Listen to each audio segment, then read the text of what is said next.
Hi, it's Steph, and today we're going to take a walk around the garden and see what things are looking like in mid-June.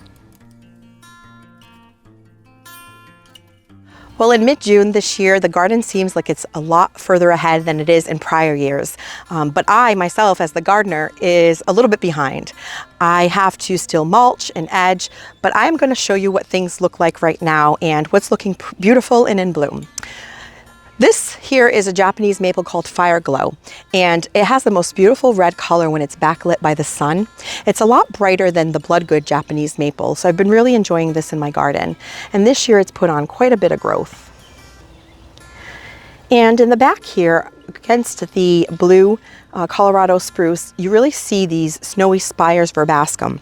I actually grew these from seed a couple of years ago. I had purchased a packet of burpee seeds, and they germinated so well. And in fact, they've already self-seeded a little bit. I have another grouping in that corner there that's getting ready to bloom.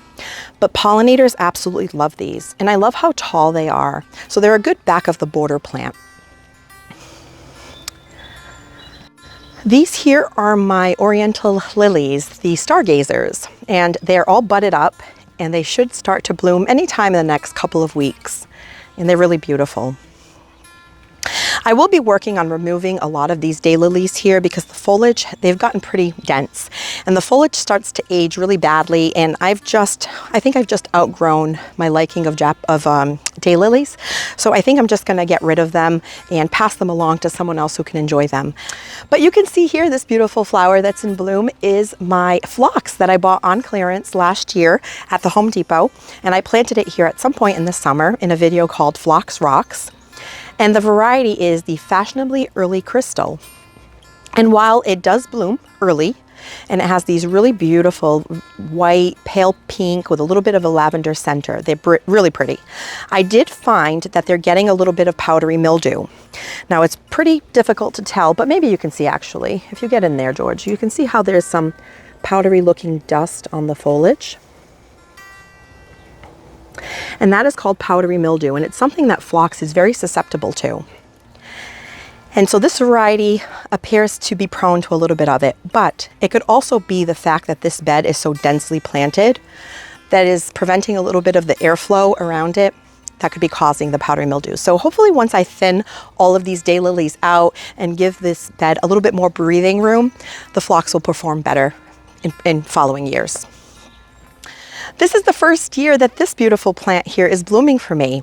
This is called Midnight Masquerade Penstemon, and it has these beautiful bell-shaped tubular flowers that pollinators absolutely love, and a dark foliage. You can see on that plant there that it has a red foliage, and it's just really pretty. It's striking, the height of them as well as the color contrast. It makes it a really pretty accent among all of the other green foliage. In the back there, I have a knockout rose that is struggling a little bit, but it's still living and it's doing okay. So we're going to leave it, and hopefully next year it does a bit better. I did have to pull out 2 knockout roses from this bed that didn't make it over winter, but they were newer and not as established, so I did pull those out. And this big ferny plant that you see back here is actually a, not liatris.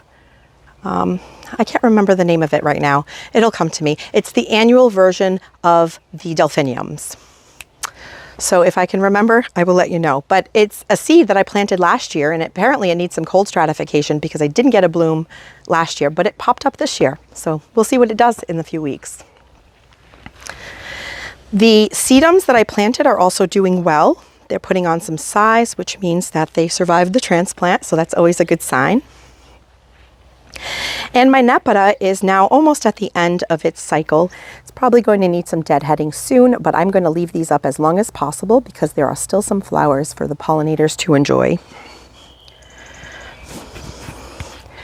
Here's my other grouping of the Fashionably Early Crystal Phlox. And right in the back here, my echinacea, or my purple coneflower, this is the Echinacea purpurea, or the native coneflower, is all budded up and getting ready to bloom as well. My coneflowers typically bloom for me in July.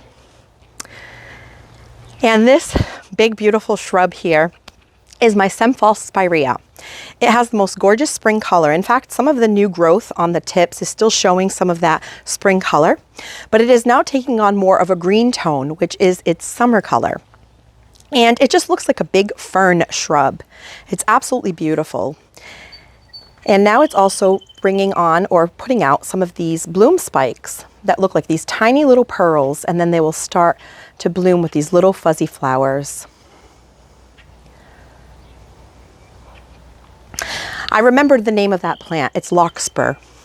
That ferny plant that's growing back there, that is the annual version of the delphinium, is larkspur. So that's what I planted back there. So I'm excited to see what it looks like when it blooms. Okay, as we move along, I have another echinacea or coneflower here. This one is the white swan variety that I grew from seed a couple of years ago. This one is actually already starting to open up. So I think I said this earlier, but a lot of things in my garden are pretty ahead this year. And yeah, let me know in the comments if that's the case in your garden as well. My Weigela, Wine and Roses, is done blooming now. So it still has this really beautiful dark foliage. So even when it's not in bloom with the little pink flowers, it still looks really lovely. And this tall grass here, last fall I decided that I would try my Carl Forrester Calamagratis reed grass here in the corners flanking either side of my walkway in the entrance to my porch. And this one seems to get a bit more sun than the one on the opposite side, which I will show you in a minute. So this one is nice and upright and narrow, and so I thought this would be a great accent to sort of flank each corner. But I'm finding that they're not matching now because this one, getting more sun, is nice and upright, and the other one is a little bit loosey-goosey. So I might be changing these out. What I might just do is cut them down, and in the fall, I'll decide another place in the garden to plant them. And I have this iris here, which is kind of random, but I stuck this here after I went to a plant sale just to see what it would look like because it didn't have a bloom when I bought it. It was just labeled as Louisiana Gamecock Iris, and it is stunning. It is a huge bloom with this yellow striping and these beautiful, vibrant purple petals. Really beautiful iris. So while this isn't an ideal spot for it, I haven't moved it yet because I do enjoy coming out the door and seeing it for the short period of time that it's in bloom. And here on the front porch, these are the containers that we put together a couple of weeks ago when we assembled my fountain, and they're looking nice. And I recently planted some lantana here in these planters in the front. This is the rose lantana. So it's starting to get budded, and I'm hoping that it mostly fills out this container. Thought it would be a pretty complementary plant to the mandevilla. And here's that other grass that I was talking about. This is the other Carl Forrester Calamagratis reed grass. And you see how it's all flopping and kind of splitting in the center? It just looks messy and I don't really enjoy it right now. So what I'm gonna do is I'm gonna lop this one back and just cut it. I might leave the other one up, I might cut this one down, I might just cut them both down. I haven't decided fully yet, but they definitely have to move out of this space. And my salvia is now done blooming and getting ready to be deadheaded. In fact, I'm going to use the same method that I showed in a video last year on how I try to keep my salvia blooming most of the summer by doing a selective pruning. So I'm going to be doing that shortly. And you can see here that I'm in the process of cleaning this bed up and getting the front border ready for my gomphrena this year. I had a beautiful border of pink, the atomic purple gomphrena, which is really kind of a pink color all along the front. And this year I'm doing a white variety. So I've been weeding and cleaning so that I can make space to get those seedlings in ground. My roses have just flushed out and done their big bloom in the month of June. These are the double pink knockout roses, and they're a beautiful knockout actually. They're not very fragrant, but these are a rock star rose in my garden. They're the ones that perform the best for me with the least amount of fuss. These are very mature. They've been here in my garden for about 5 to 7 years now, probably closer to 7 years, and they've grown beautifully. So these did really well through the winter. They didn't have a problem with the cold snap. They came right back, these 4 that I have here that are really mature. And here's some more of that white swan echinacea that is now all budded up and should be blooming shortly. The bees are still enjoying this nepeta. This one still has quite a bit of blooms on it. The bed that we just came out of tends to start blooming first, and then this one second. It's the way that the sun moves around the house. My candy corn spirea here has also started to put on its blooms. It has a really beautiful red foliage, a really beautiful yellow foliage with some red tips on the new growth and these pink blooms. It's a really pretty, compact variety of spirea. Now this knockout rose did suffer a little bit of sawtooth larva type damage, so the leaves are a little bit chewed up. It doesn't harm the plant, but it does look unsightly for a little while, and then it'll start pushing out some new leaves over the next couple of months. My Japanese maple also filled out really beautifully. In fact, I've had to trim back some of these branches that were overhanging the walkway so that, again, I can make space for my gomphrena. But I wanted to show you something. George, if you can take a look at all of these seedlings here, these are actually foxgloves. Last year, in the beginning of June, I did a cottage garden tour and I had some beautiful foxgloves in this bed. Well, they self-seeded prolifically, so now I have a ton of seedlings, and I've actually been giving them away to a few gardener friends, and so I haven't pulled them all out. They're actually easier to pull out when they're much bigger, so what I've been doing is giving some away. I'm going to keep some for myself and transplant them, and then whenever I don't need any more, I will pull the rest out. I especially have to get rid of these so that I can plant my gomphrena. And moving down the walkway, I have some more of the white swan echinacea. I did dot it periodically throughout this bed. And some more lilies. These actually I had moved to the different area of the garden in the other bed there, but these made it. Sometimes these bulbs are hard to get, and the following year you'll notice that they'll just sprout up, telling you that you forgot to move them. So I'll have to dig these up in the fall and move them to where the other lilies are. And my gold mop cypress is looking lovely and not missing a beat. It's already putting out a bunch of new spring growth, and I love when it gets all wild like this. I was really happy with the results of this when I limbed it up and made it like a topiary small tree, because it really opened up some space underneath for me to have additional plantings. I really like having my border with the nepeta and the salvia because I enjoy these spiky purple flowers. They give a nice vertical interest in the garden. They're a beautiful contrast to my roses, and the pollinators love them. And my hanoki, every year it puts on more growth. Pretty soon it's going to be overhanging our steps down to the driveway. This is the walkway to our front door from the driveway, and it's just really happy in this spot. And I really love this tree, so I hope it can stay for a really long time. And this bed here is what I call my driveway bed, my retaining wall bed, because it is on the top of a retaining wall. And I have some really beautiful lilies in bloom in this bed. These are called Tiny Dancer Asiatic lilies. So George, if you want to come in and take some footage of this, they're really beautiful.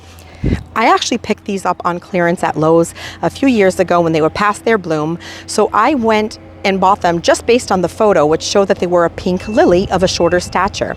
The Asiatic lilies are shorter. And I was really pleased with how they bloomed the following year. They start a really dark pink and then they age to a really light pink. They're just really pretty. And all of my alliums in the front here, these are the perennial alliums. This variety here is Amethyst Bubbles, is also all budded up and getting ready to bloom shortly. These alliums here were from the spring show, and they were Allium Christophi. They were absolutely beautiful. They had a nice loose structure and a really big bloom. And if I can find them at the box store again this fall, I plan on planting some more because they are really erect and nice and sturdy.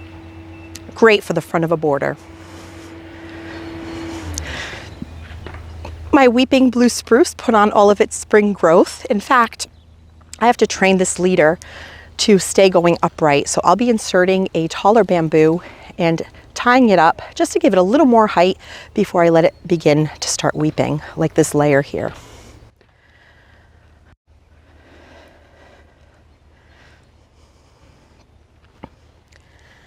I've been moving some things around in this bed as well. Here are the lupin that I started from bare root. I had bought at Tractor Supply. I went ahead and planted them in this bed after I removed some roses that had died over the winter.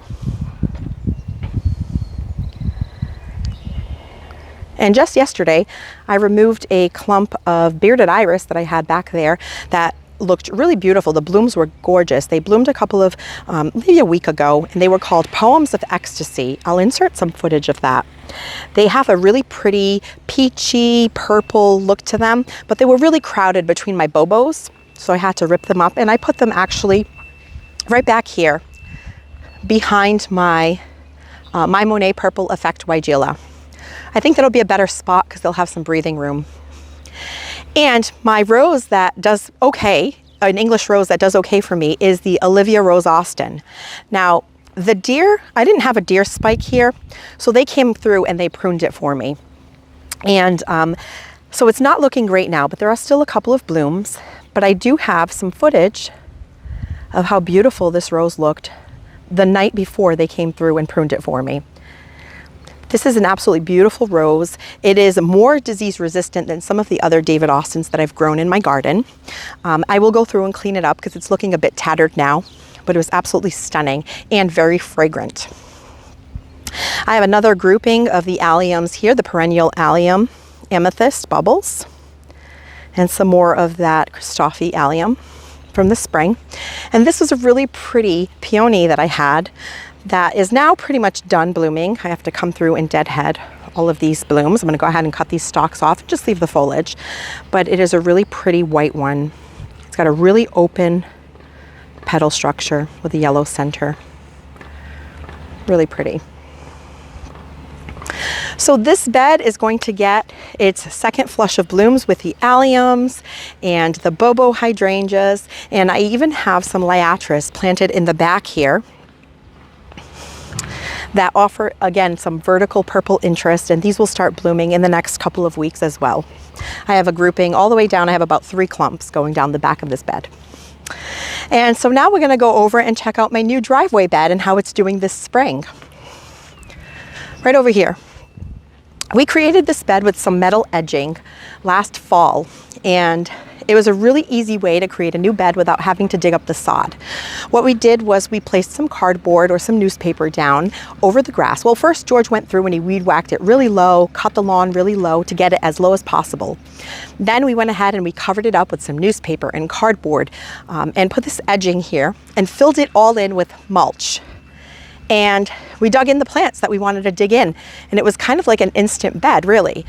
The edging is working really well, other than the fact that we do have to weed whack around it, so there's a little bit of maintenance when it comes to that. But the plantings in here are looking great. These are some Carl Forrester reed grasses that I had divided that were near my shed. And I had 3, and I divided them into 6. So while they're a little smaller this year, they seem to have recovered from the transplant, and they came back after winter, which is always a good sign. I also transplanted some of my Ogon sweet flag to give a little bit of yellow color into this bed. And because this is a really wet spot, I tried to find plants that would be happy in a wet area. So these sweet flag Ogon like wet conditions, so I think that they're going to be happy here. Another plant that likes wet conditions and that will offer me some winter interest is the Ivory Halo Dogwood. Now, what I really liked about these dogwoods is that they are pretty compact at only getting about 3 to 5 feet tall and wide, but they have variegated foliage.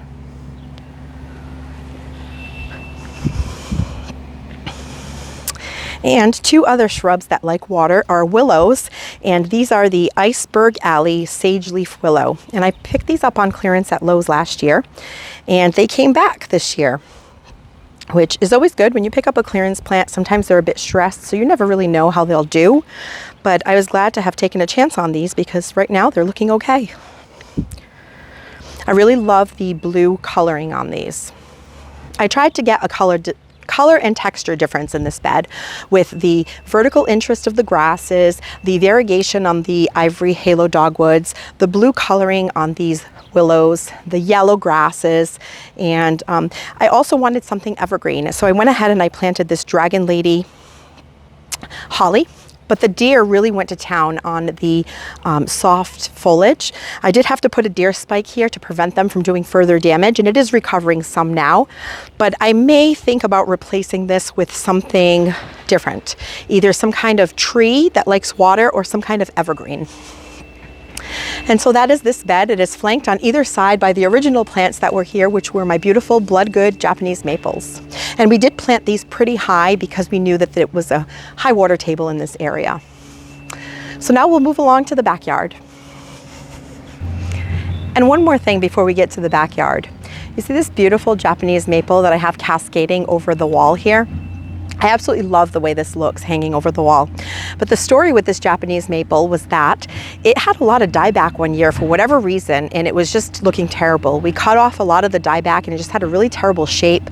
So we kept it in a pot. And truthfully, we had actually put it here almost next to our trash cans because we weren't sure where it was going to go, what it was going to look like, what was going to happen. But after a couple of months, it started to push out all this new growth, and we thought that it had a will to live. So we planted it here. And it's been doing beautifully ever since. So the moral of that story is that you just never know what direction a plant's going to take. So even when you think it's dead, give it a good prune and give it some time, and it may just come back for you. And right here I have a tiny wine 9-bark, and I've been really enjoying this shrub. It has some really cool features, such as some peeling bark that will give it some winter interest. And it has dark foliage, and recently it just bloomed with these really beautiful little blooms. And so I really have been enjoying this shrub in my garden. I just want to apologize for all of the noise. There is some construction going on next door, so if you hear that, I'm sorry. Hopefully you can still hear me pretty well. But my heritage river birch here is doing lovely. It is, leafed out for the season, and recently we actually had to go through and limb it up because as George was cutting the lawn, he was fighting with these lower branches, and I think it turned out really well. But as we move over to my patio bed, there are some changes that I'm going to be making this season. You can see that I still have these boxwoods to plant, but the reason I'm holding off on planting the boxwoods is because I have these hydrangeas that I'm looking to replace. These hydrangeas here are the Wee White Proven Winners hydrangeas, and they're a dwarf hydrangea. They're only supposed to stay between 18 to 24 inches tall and wide. But the issue I have with these hydrangeas is that even though they're rated for sun, and this is a pretty sunny area, every time that they start blooming, about a week later, they crisp over and start looking like roasted cauliflower. I know that I made that reference when I did my July garden tour last year because that's just about the time when that started to happen to these shrubs. So after 3 years in this spot, I would have thought that they would have acclimated by now, but they just don't like it here. And this bed does get a lot of moisture, so it can't be the lack of water that causes them to crisp. I really do think it's the light conditions that they just can't handle. So I am going to be replacing these with the Firelight Tidbits. And so I'll be ordering those soon and getting them planted here. And once I put those into the bed, then I'll have a better idea of where I can place my boxwoods. So this bed is going through sort of a transition. I also have daylilies in here that I'll be digging out. In the front here, I did recently divide some of these sweet flag ogons, so they're looking a little sparse at the moment. I divided them so that I can add those clumps in the bed by the driveway.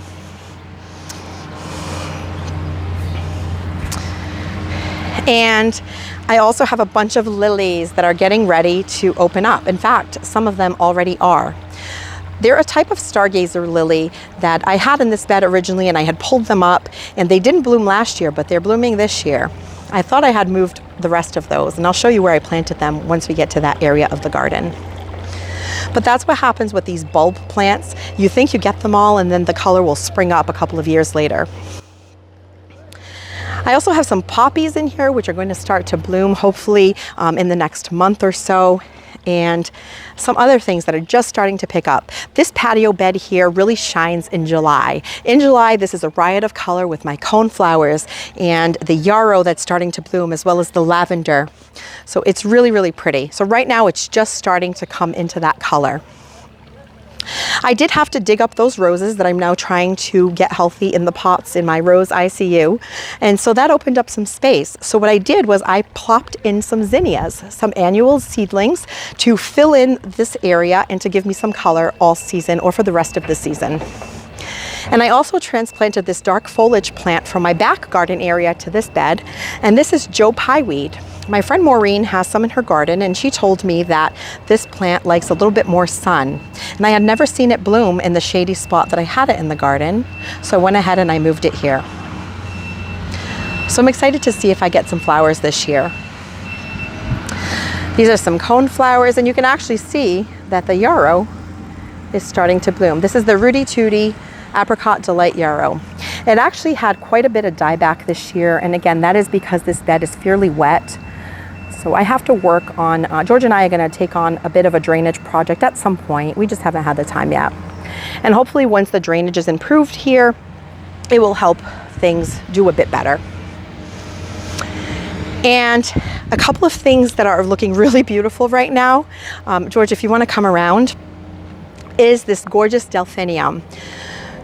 So when you have gardener friends, they're extremely generous, and we love to share plants. And my friend Catherine, who is the gardener, shared this beautiful delphinium with me. And last year it bloomed in 2 colors, white and blue. And I thought that there were 2 separate seedlings planted in this hole. But after I started looking at it, it really does just look like one plant that is blooming 2 colors. But this is the most true blue that I've seen on a plant. It is actually like a real blue. Typically when you see blue flowers, they're a shade of purple, but this one is really blue and very vibrant.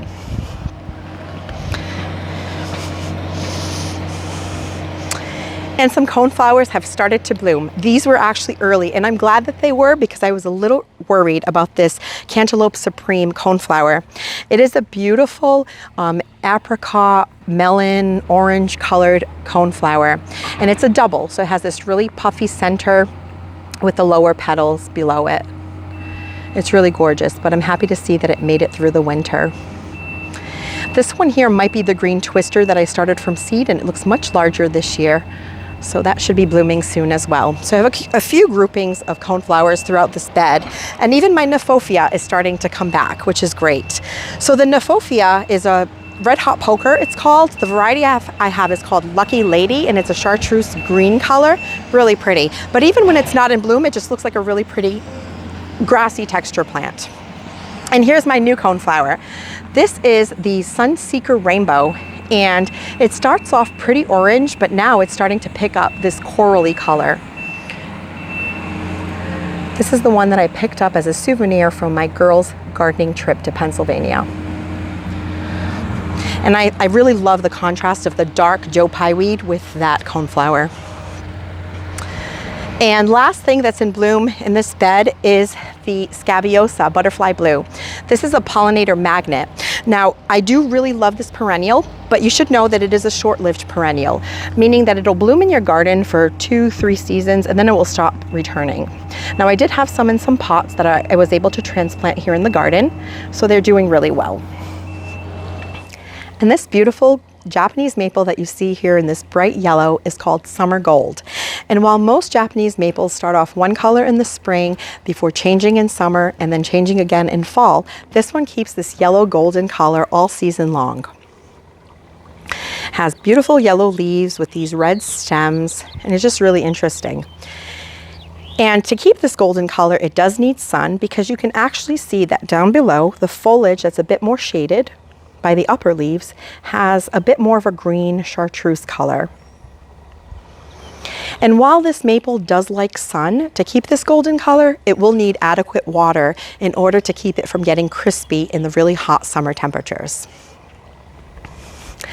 Okay, on to the shed beds. And here in this bed, currently my Perfect Storm hibiscus is all leafed out in this large dark foliage. So this should be blooming probably in the next month, and it will fill up this whole corner here. It's a really beautiful dinner plate size pink bloom. It's a lighter pink with a bit of a darker pink veining and a little bit of red in the center. It's really beautiful. My Coral Charm verbascum has just finished blooming. And this is where I had my Autumn Joy sedum across the front that I removed. And I removed it so I could make some room for some boxwoods. I'm actually going to be planting 3 boxwoods across the front of this bed to make a winter interest or evergreen border in the front. And so once I plant the boxwoods in my patio bed, I'm going to work on getting these planted here and the ones in the front of that bed as well. So I'll do all the boxwoods at once. But coming around the corner here, my astilbe is starting to put out its bloom stalks. So in this shady drift here, I planted some astilbe and some anemones. And the astilbe I recently fertilized with some plant tone. They do like fertilizer and moisture in order to bloom best. Last year I had some really tall blooms, and I think because I fertilized them a bit later this year, the blooms are a little bit shorter. But every year is different in the garden.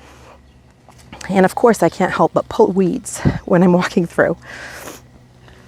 And these are anemones, so these leaves here won't bloom until late summer.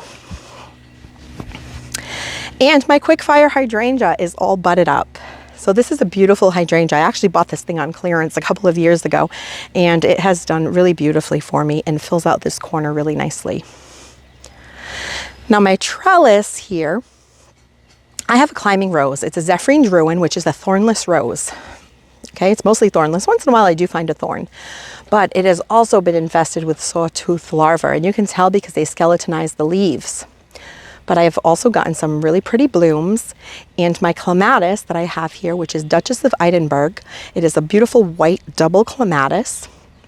About a week ago, this looked really beautiful, and I'll insert the footage from that. My goal is to try to train the rest of these canes through this lattice here. This is my first experience with trying to train a climbing rose, so I have to weave those canes in at some point soon. And here on this side of the shed, I have a hedge of 3 little lime hydrangeas. I absolutely love this hedge here. In fact, I can see it from my bedroom window, from my living room, and from my kitchen, and I'm always excited to see what it looks like each day throughout the season because it changes so much. It starts off when it puts on its blooms with these really light green blooms, and then they age to white and then to pink, and then as the summer starts to come to an end and the nights get cooler, they start turning shades of mauve. Absolutely beautiful, beautiful panicle hydrangea shrub. And I have them backed by some iris. This is actually the same iris that I had in the corner of my walkway. I had a couple of other pieces in a pot that I planted back here, and this is the Louisiana Gamecock iris. It's a really beautiful dark purple iris with the yellow striping. And once these are done, I actually have another variety right behind them ready to get going. In fact, that one there is getting ready to open. It's a beautiful lavender purple with some white and a yellow center. So these are going to get going real soon. And recently I gave you a tour of the work that we had been doing in the Japanese maple garden, and we're still working on this area. In fact, there's been a couple more developments in recent weeks. We've started to finish edging the right side of the area here with some more cobblestone. And we recently added another rock in this area. Now, landscaping with rocks is a really easy way to give some visual interest to a garden space. And so we found this rock in our back wooded area, and George and I finagled a way to get it here without hurting ourselves. And I think it looks really nice. So of course this spot still needs to be weeded, and we need to put down some fresh cardboard and some mulch. But I think that rock is going to make a really cool accent in this bed. It will also keep me from planting anything here so that I can give proper spacing to all of these trees and shrubs planted in this area. But it had a really nice shape. And so this is the edging that George has been working on recently, completing the edge here. And so what's going to happen is that we're going to have 2 paths in this area. We're going to have a grassy path here, which is just wide enough for our mower to get through. And we're going to have the winding stone path within the garden. So this almost creates like a garden room, and then this creates another area in the garden to stroll through and enjoy. So it's been 10 years in the making that we've been adding to this garden, but I'm really loving the way that it's starting to turn out. So this area here, we had some leftover cobblestones, and so George has actually started to edge out a bed.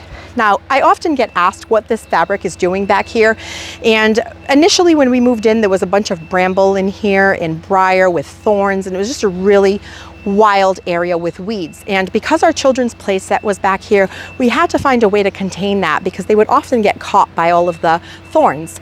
So we put down some landscape fabric. This is greenhouse grade landscape fabric to suppress weeds, and it's been doing a wonderful job. So now we're just kind of working on adding some landscaping in this area, and eventually something will happen to that black. It'll either get covered by leaves or wood chips, I don't know, but for now it's doing a great job at weed suppression.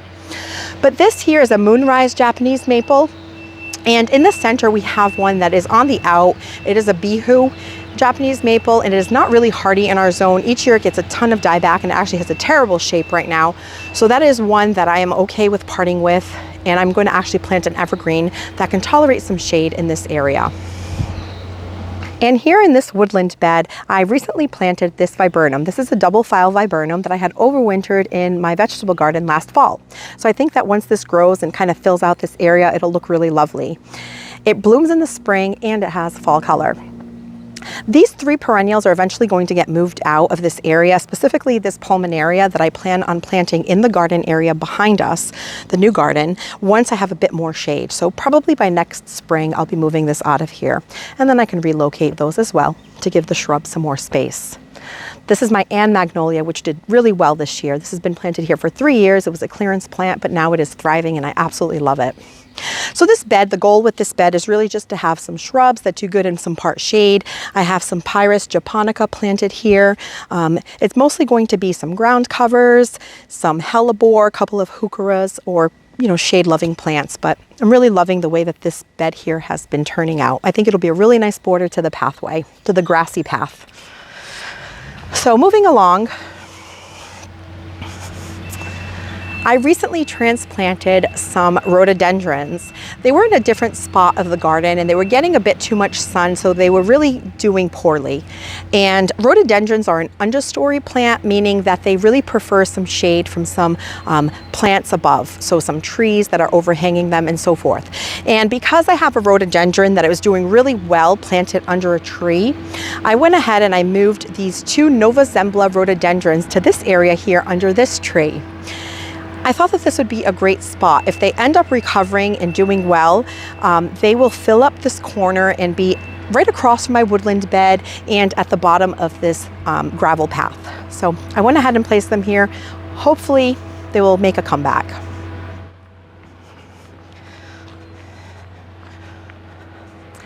And in the corner of this bed here, which we're still working on, I am going to work on planting this Osario's Gold umbrella pine. Now this pine is supposed to be dwarf, meaning that it has a slower growth rate, but I still want to give it ample room because if a conifer is happy, it will continue to grow. So if it's happy in my garden, I hope that I get to see its full size in this corner here with this beautiful yellow needles and shape. It's a really beautiful tree. And recently I also moved some Japanese painted ferns. I used to have them planted in a spot that was getting a bit more sun, and they were getting sun bleached and just looking really unhealthy. So I recently moved them to the curved section of this path here, and they're doing a lot better. They're actually thriving now and putting on a bunch of new growth, and they have more of that color that they're supposed to have, which is a really beautiful painted white pastel looking foliage.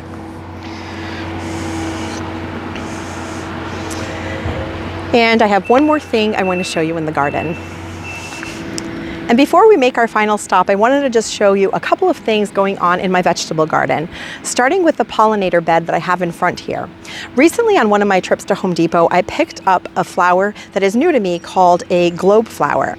And it is that beautiful golden color in the back there. And typically I'm not drawn to yellow flowers, but that one had a really cool shape. So I picked that up, and what I think I'm going to enjoy most about that is the way that it's going to contrast with purple. I have a Presidente clematis that grows up the trellis and around the fence that is not currently in bloom, but according to my estimations, they should bloom around the same time. And once they do, I think it's going to be a really pretty combination. Of course, the plants that you pick up at the nursery are always a bit ahead of the season. So next year that will bloom a little bit later in my garden, which should catch up with the clematis. This here is false indigo or baptisia, and it's just now finishing its bloom. It has these really pretty purple flowers.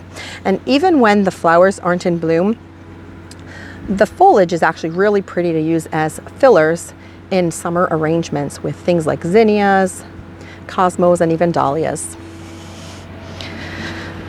So this bed here is going to start blooming pretty soon. My coreopsis, I have some moonbeam coreopsis, and I also have some yarrow as well as phlox and some eurygium, sea holly, that is also going to start blooming soon. So in the next month, usually by July, this bed is in full bloom, which is perfect because that's when I want the pollinators to show up to start pollinating my vegetables. But in this area, I have my onions growing, some peppers, I planted some sunflowers. I'm doing a combination of both flowers and vegetables in here. But my dahlias are doing really well. We planted these on Mother's Day weekend, and just recently I went through and I cleaned them all up. I had to thin some of the foliage because I have them planted really densely. I wanted to improve the airflow between them, and I also went through and pinched them. Pinching is the process of cutting your plant in a way that will encourage more side branching and giving you more blooms. So I'm still waiting to see how this grid system that I rigged up is going to work out. Hopefully it works well. But this is what's going on in the vegetable garden. I have some tomatoes I need to tie up and some lettuce that I need to harvest to use. But this is just about the time of year where things start picking up. And this is an area of the garden that I don't often show or talk about much, but it's one that I'm slowly trying to improve. I planted this Eastern Redbud here a couple of years ago, and the goal with this area is just to create a mixed border of shrubs and evergreens and trees to offer some interest to line this side of the yard. So I have a Pinky Winky hydrangea here that's actually doing really well this year. It took a couple of years to recover because I did buy it on clearance, but this year it's full of buds and it looks like I might get some blooms. I also like the red stemming on it. And this Hinoki was one that I actually had a cage around for quite some time because it got decimated by deer. But I went ahead and stuck one of these wireless deer spikes in front of it, and it seems to be doing the job because I got a bunch of new growth this spring. So it's starting to recover, which is awesome. This smoke bush that I planted last year, I'm really starting to enjoy these smoke bushes. And once you start liking a plant, you notice it everywhere. And it actually just bloomed. It has these really, they're called a smoke bush because they have these really beautiful panicles that almost look like smoke, or what I like to say, cotton candy. But they're a really beautiful shrub. I recently went through and took off some of the extra branches to kind of limb it up. My goal is to try to train it as a small tree. So it can either be a small tree or a large shrub. This was a dogwood that actually died, but I'm leaving this here as a placeholder. This area is very dry and very well draining, so dogwoods like a bit more moisture, and so this one ended up dying because it was too dry. I have another type of Hinoki here. This is called a sunny swirl, and it's green and yellow. And this area here was also a weedy mess. So recently we went through and we added some more landscape fabric. This is the greenhouse grade landscape fabric. I have it listed in my Amazon store. So if anyone's interested in some heavy duty fabric for their garden, that is where I purchased it. And I do have it linked in my Amazon store in the description of the video. And so what we did was we lined this whole area, and I placed some drought resistant carpet type ground cover evergreens, such as these blue rug junipers. I have some sea green junipers that I had picked up on clearance around the holidays. And I'm hoping that all of this will just kind of fill in and cover this area over time. I have a Miss Kim lilac here. And one of my favorite yellow shrubs, which is the gold mop cypress. And you can see periodically I have stuck those deer spikes just to make sure that they don't nibble on anything, even though they really don't touch my gold mop cypress. Those are pretty deer resistant in my garden. And some blueberries. So I did add a mix of shrubs in this area, and this in fact is an edible shrub. And what's beautiful about blueberries, blueberry shrubs, is that not only do you get fruit, but they have a beautiful fall color with red foliage on the leaves.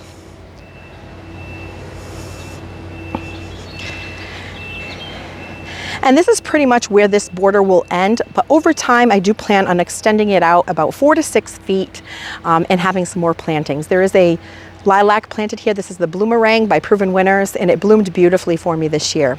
But the goal is, just like I said, to have a nice border on this edge of the garden.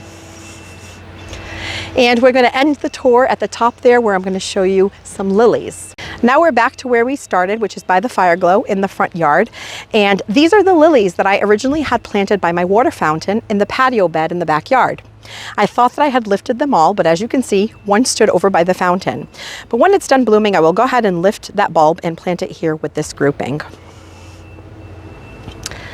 This is also a really tall lily with a bunch of blooms. I'm not sure what variety it is, but we'll get to see pretty soon. But here I have a black lace elderberry. Now this black lace elderberry has been moved about 3 times because I could never quite figure out where to plant it. In fact, I'm pretty sure that it's going to get moved again. I'm just trying to decide on the perfect spot so that I don't have to move it again after that. But this is the first year that I actually have a bloom on it, and it's because I've moved it so much. But this shrub has the most beautiful dark foliage, and I absolutely love it. So now I'm trying to find the perfect spot to let it grow on. Well, I want to take a second to thank my cameraman. He doesn't usually like doing a lot of yard work, but over the years, he likes me, and so he's been helping me a lot more. And we just celebrated our 19th wedding anniversary. So thank you for always helping me, and I'm sure you did a beautiful job filming this garden tour today. So thanks again for hanging out with me and for checking out the garden as it stands right now in mid-June. As always, thank you for spending your time with me, and I'll catch you in the next one. Thanks for watching this video. If you liked it, please hit the thumbs up button, and please consider subscribing so you don't miss any of my future videos. And we'll see you soon.